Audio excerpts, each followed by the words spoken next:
غیر مقلدین کے کئی نام ہیں، غیر مقلدین کے کئی نام ہیں، اور ہر نام پہ گفتگو کر کے سمجھانے کی ضرورت ہے۔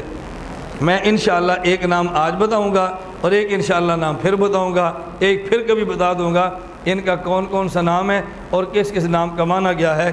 ایک آج سن لیں، یاد رہا تو ایک پرسوں سن لیں، اور پھر یاد رہا ایک ترسوں سن لیں۔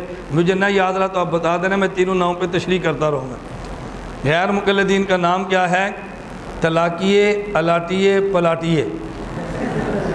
کیا نام ہے؟ بولو نا، کیا نام ہے؟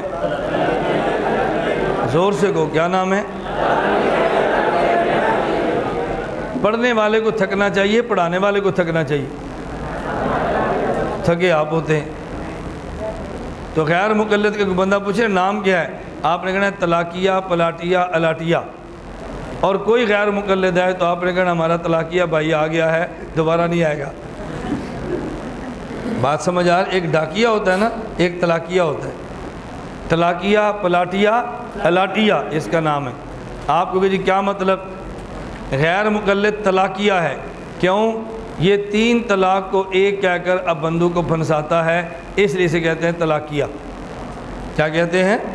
طلاقیہ۔ 3 طلاق کو ایک کہتا ہے اور بندہ پھنسا لیتا ہے اور مذہب حق سے مذہب باطل میں داخل کرنے کی پوری کوشش کرتا ہے۔ نمبر 2 پلاٹیہ۔ نمبر 2 پلاٹیہ۔ پلاٹیہ اسے کیوں کہتے ہیں؟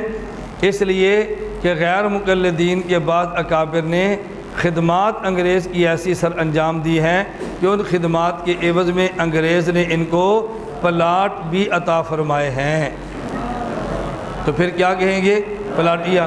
مزید تفصیلات آپ میری کتاب فرقہ اہل حدیث پاک و ہند کا تحقیقی جائزہ آپ اس میں دیکھ لیں، بڑی وضاحت اور حوالہ جات کے ساتھ باتیں موجود ہیں۔ نمبر 3 الاٹیہ۔ الاٹیہ کیوں کہتے ہیں؟ اس لیے کہ ان کا نام انگریز نے اہل حدیث دیا تھا اور انہوں نے انگریز کو درخواست دے کے اپنا نام اہل حدیث الاٹ کرایا تھا، اس لیے ان کو الاٹیہ کہتے ہیں۔ بلکہ آپ ترتیب یوں رکھ لیں کہ غیر مقلد کو بندہ پوچھے کون ہے، توجہ رکھیں، غیر مقلدین کے بارے میں ایک نام آج یاد رکھ لیں، ایک نام اگلے سبق میں، ایک نام انشاءاللہ اگلے سبق میں، میں تینوں پہ عرض کر دوں گا۔ غیر مقلد کا ایک نام ہے الاٹیہ، پلاٹیہ، طلاقیہ۔ کیا کہیں گے؟ الاٹیہ، پلاٹیہ اور طلاقیہ۔ الاٹیہ کیوں کہتے ہیں؟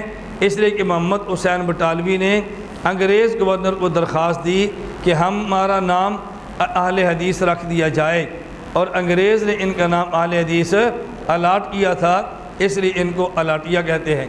پلاٹیہ کیوں؟ میاں نذیر حسین دہلوی شیخ الکل فی الکل جو اس مسلک کے بانی ہیں، انہوں نے بعض مقامات پہ انگریز کی اتنی خدمات سر انجام دی ہیں، اس کے عوض میں انگریز نے ان کو پلاٹ عنایت فرمائے تھے، اس لیے ان کو پلاٹیہ بھی کہتے ہیں۔ اور طلاقیہ، یہ 3 طلاق کو طلاقیں نہیں کہتے، 3 طلاق کو طلاق کہتے ہیں، اس لیے ہم ان کو طلاقیہ کہتے ہیں کہ 3 طلاق کو ایک طلاق کہہ کر امت کو گمراہ کرتے ہیں، تو ان کا ایک نام طلاقیہ ہے۔ اب اگر کو پوچھے ان کا نام کیا ہے تو آپ نے کہنا ہے الاٹیہ، پلاٹیہ اور طلاقیہ۔ آپ تھوڑی سی ہمت فرما لیں تو آپ کو دیکھ کر یہ ایسے دوڑیں گے جیسے شیطان، وہ لفظ ذرا سخت ہوگا، ایسے دوڑیں گے جیسے کبا گلیل کو دیکھ کر دوڑ جاتا ہے۔ ہم آسان لفظ بول لیتے ہیں نا، اللہ میں بات سمجھنے کی توفیق عطا فرمائے۔ تو میں نے آپ کی خدمت